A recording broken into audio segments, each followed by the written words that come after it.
All right, so I'm gonna talk about some of the stuff I did to help my clothing brand grow so quickly in the first 2 months. Number one, I made a shirt and a design that kind of surrounded around my city. I took the Baltimore theme with all the riots and the benches and everything that kind of like is a staple of my city, and kind of pumped that into my own community because I knew people would fuck with it just because of the strength of it being from Baltimore. Here we go, right here. You got the riots, you got the avenue, and you got the bench somewhere on there. I don't know if you can see it, but it's like right there. It's the bench Never really wanted to be known as just a Baltimore clothing brand. I wanted it to be more like first and go into other counties and cities and everything. But Baltimore is where I'm from, and I know that's who's going to support me from the grip, and that's who's really going to love me. So, and I know the culture very well, and I know Baltimore very well, and I know what makes it happen. So even though you might want a brand that kind of encompasses the whole country and a bunch of different styles, start with your own community because that means the world. If you talk to any major brand like the Hundreds or Virgil with Off-White, they all say it all starts with the community. So that's a big thing. Follow your community. Second thing I did, pay for advertising. It sucks. I get it. Nobody wants to pay for advertising, but it makes a world of difference. Pay to boost your videos you put on Instagram. Pay to boost your TikTok. Maybe not TikToks. I never really got much luck from that. But Instagram for sure, especially if you have like a local community style like clothing brand you're trying to do or a design. Like when I made that Baltimore t-shirt, I took it and I made the geographic for it specifically to Baltimore between the ages of 18 to like 50 because I knew that's the like generation that's really gonna love it. So those boosted posts for me seem to do a lot more than the regular paid advertisements that are like $50 a day. Another thing I didn't do was follow fads. Right now, the whole lean and cough syrup shit is a huge fad, and that's what everybody seems to be doing, but that is a fad and it will die out. Awful lot of cough syrup will probably remain because of how much work Desto's put into it over the years, but all these other brands that are just throwing promethazine bottles on it most likely aren't going to last very long. Don't pick up a fad and run with it. I get it, it's enticing because in the beginning it's going to seem like it's going to get a lot of hype, and then you think, oh, I can build off of that. But look at how many brands have done that and have died in the process. You have so many brands that jumped in on a fad and got really popular off the grip of it and then slowly fizzled out. So don't be that brand.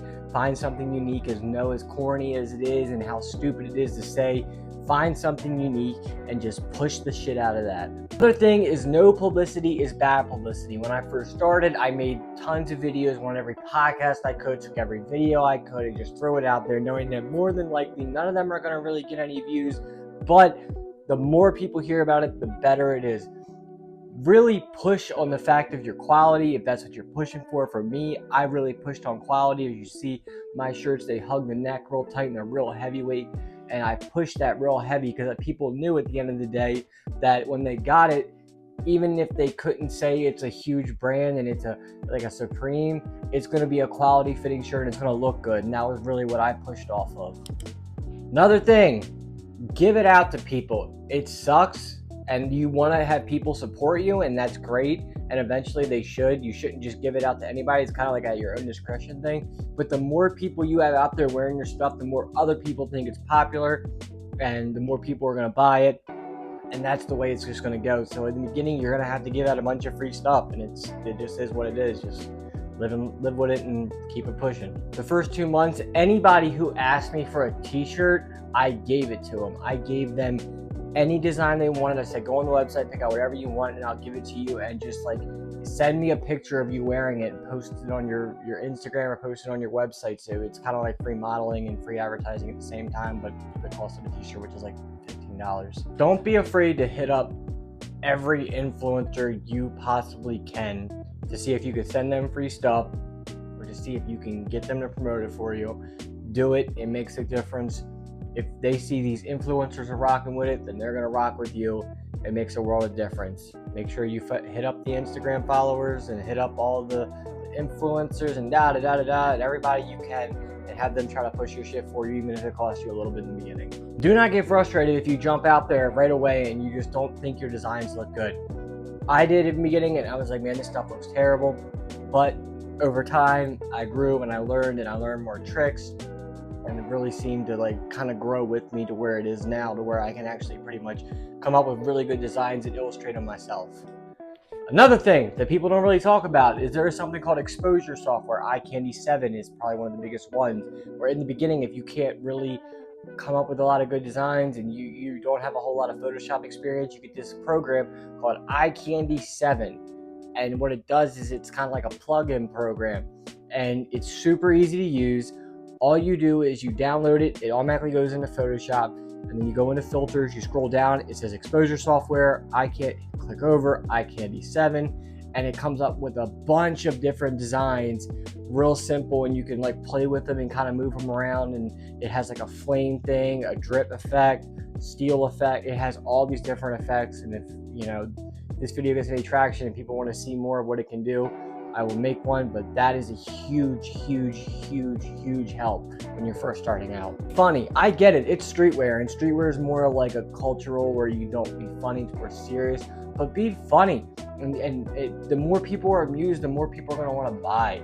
And put yourself out there too, and really go out on a limb to be vulnerable and make yourself known, because the more people know you, the more willing they are to buy from you. Makes a world of difference. Make sure you do that. One person I really want to talk about that I took a lot of strategy from was Bobby Hundreds. He really built a cult following around his brand in LA, and he took the culture that he wanted, which was skateboarding culture and punk rock culture, and embedded it in his brand. And it made a world of difference. And one of the things that he did that I really took into play was he went into one of these stores, I think it was called Fred Seeger's or something like that is the store he went into, and he brought them a bunch of his shirts and said, put them on consignment, if they sell, great, and then we could do more business. I took that exact same method. I took it to a store and I said, look, I'll just give them to you. If they sell, you get everything from it. And what he did was he sent his friends in there with money to buy and create hype. And that kind of like, it's like kind of, I don't know if I would suggest doing that, because yeah, in the beginning it'll seem like, oh, this stuff's super hype, but again, it's on consignment, so you're just getting your money back. It's not like he's buying $20,000-$30,000 worth of clothes and then you're getting paid up front. Like I would just put it in a store, talk to every store. You're going to get no's. You're going to get no, because there's a million brands out there, and now there's all these new reseller stores popping up. But just go to every single one, make a day, just hit them all. If nothing else, it makes your face known. And then if your stuff does start to pop off, they know who to come to, and they remember you coming in their store. And then you have the opportunity to say no to them once you've blown up. People sometimes want the opportunity to work with a brand when it's first starting out, especially if they see something in you. So don't be afraid to go into these stores, these streetwear stores and street culture stores, and try to push your product. Worst they could say is no. That's all I got for today. I'll make another one of these videos by next week on some different tips. I also still want to do a video on what I saw when I died or whatever. I was in a coma. I'm going to do a whole video about the things I saw, because a lot of that stuff also goes into my clothing. A lot of things I've seen and a lot of the visions I had when I was under for the 3-4 days I was in a coma, I put in a lot of my stuff. So if anybody's here is a fan of the brand that wants to know what a lot of these designs means, I want to put that video out. So that's probably going to be next week's video. I hope y'all enjoy, and I hope you do well with your brand, and I hope I can help in some way, shape, or form. Peace out.